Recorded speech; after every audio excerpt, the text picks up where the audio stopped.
Bugün Filistin'den bahsedeceğiz. Fakat Kudüs'ün bizler için mübarek topraklar olduğu, oranın İslam'ın ilk kıblesi olduğu veyahut diğer dinlerle de mübarek topraklar kabul edildiği falan bu konulara girmeyeceğim. Çünkü bugün Filistin'de, özellikle Gazze'de bir insanlık suçu işleniyor. Bunun için dinin, ırkın bir önemi yok. İnsan olmak yeterli. Ateist, deist, kafir veyahut başka kendisini nasıl tabir eden kimler varsa, ne olursa olsun, kim olursa olsun bugün buna ses çıkartmamız gerekiyor ve insani kimliğimiz yeterli buna ses çıkartmamız için. Bugün bütün dünya buna ses çıkarırken bizler de suskun kalamayız. Şöyle bir empati yapalım. Orada doğan bir çocuğun, bir bebeğin orada doğmaktan başka hiçbir suçu yok. Yani biz bu dünyaya gelirken nerede doğacağımızı biz seçmedik. Hiçbir sorumluluğumuz yok. Hiç sorumluluğumuz olmadığı halde o çocuk orada zulüm görüyor.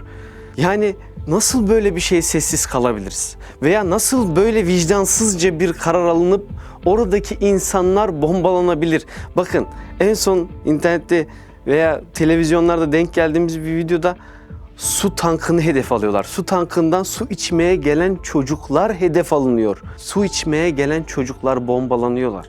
Hastaneler bombalanıyor, camiler bombalanıyor. Bu bir insanlık suçu. Ne demek biliyor musunuz bu?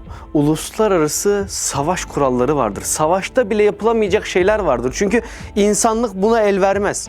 İnsan olan bir insan böyle bir şey yapmaz diye kurallar konulmuş. Ve bu kurallara karşı geliniyor. Yani bir hastane bombalanması uluslararası savaş kanunlarında bile yeri olan bir şey değil.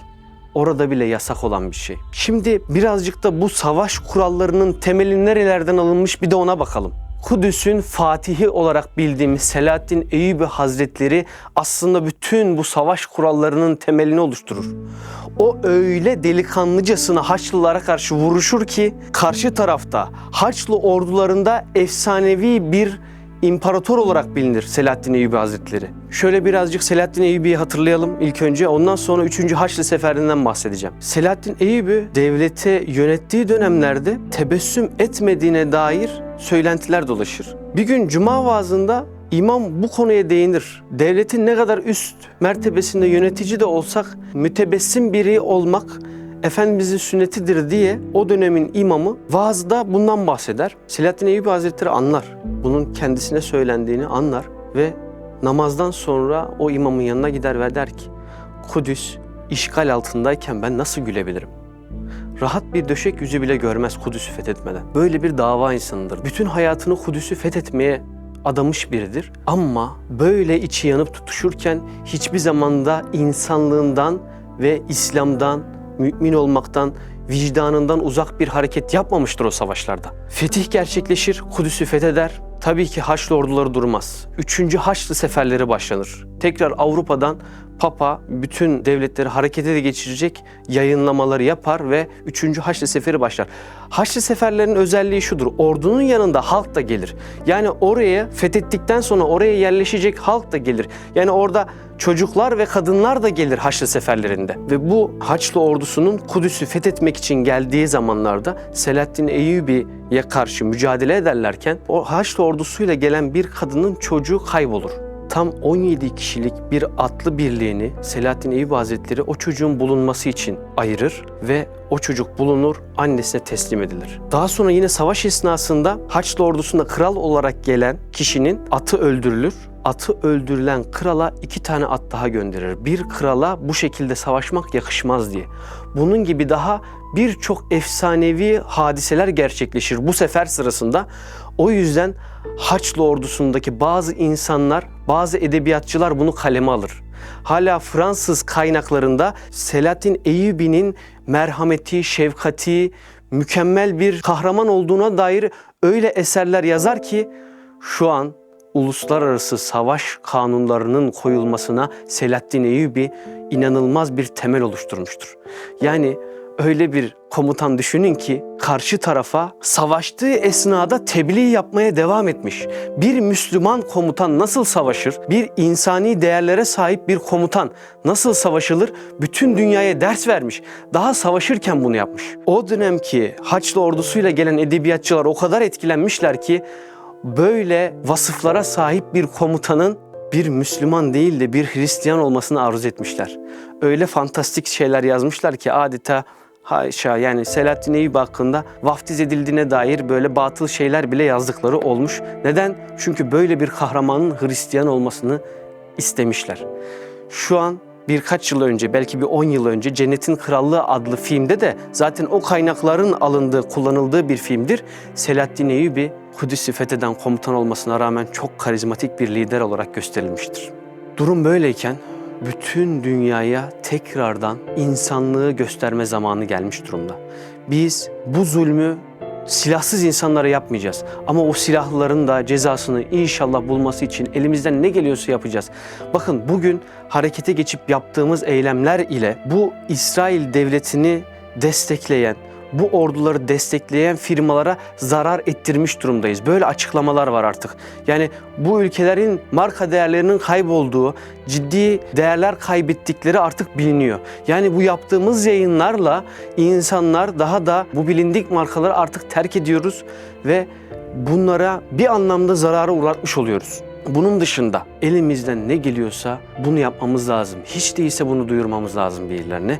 Bunu gündemde tutmamız lazım. Şehit olan kardeşlerimiz için aslında şu an imtihan bitti. Onlar hiç elemin olmadığı bir yere gittiler. Şehit olmanın hikayesini biraz bir hissetmeye çalışalım. Diyelim ki o hastanede veyahut o su içme için tankın yanına giden genç Filistinli kardeşlerimizin bir tanesinin hikayesini ele alalım. Bize göre hikaye o su tankına kalleşçe bir bomba atılmasıyla o kardeşimiz canını orada verdi. Bu hikaye bizim için geçerli. Bu dünya için geçerli olan bir hikaye. Ama Cenab-ı Allah ona şehadet mertebesini kazandırdıysa inşallah onun hikayesi aynı bizim rüya aleminde hayatımız devam eder gibi olur, değil mi? Yani biz uyuduğumuzda rüya aleminde sanki 3 ay yaşamış gibi hissedebiliriz, doğru değil mi? Aynı şekilde eğer şehadet mertebesine ulaştılarsa onlar hayatlarına o bombadan kıl payı kurtarmış gibi hissedip, belki de kıl payı kurtarmış gibi hissedip o mücadeleye devam ediyorlar ama elemsiz bir hayata devam ediyorlar. Savaş bile olsa kahramanlıkla devam eden bir hayata, kıyamete kadar öyle bir hayatta yaşayacaklar ve kıyamete kadar yaşadıkları hayat belki de 15-20 dakikadan ibaret olacak, belki birkaç saat olacak ama kıyamete kadar o hayatı yaşamış olacaklar. Çünkü Kur'an'da ayette bahsediliyor. Allah yolunda ölenlere ölüler demeyiniz diyor.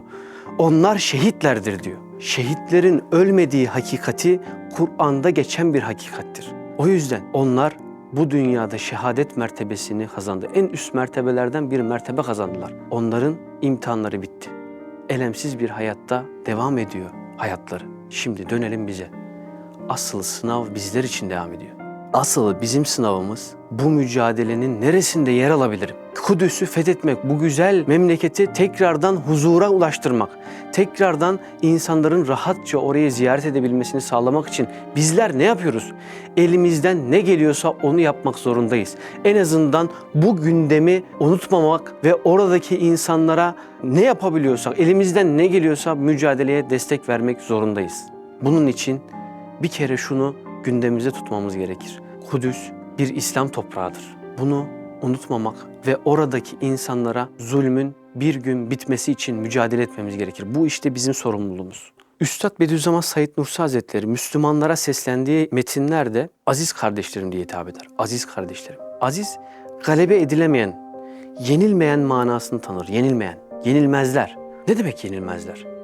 Eğer iman etmiş bir insan karşıdaki insanın, düşmanın kurşunuyla canını teslim etse o şehittir, zaten kazanmıştır. Eğer vurulduğu yerde gazi olsa yine gazilik güzel bir makama ulaşmıştır. Yine kazanmıştır. Eğer ki savaşı kazansa muzaffer olur, zafer sahibi olur.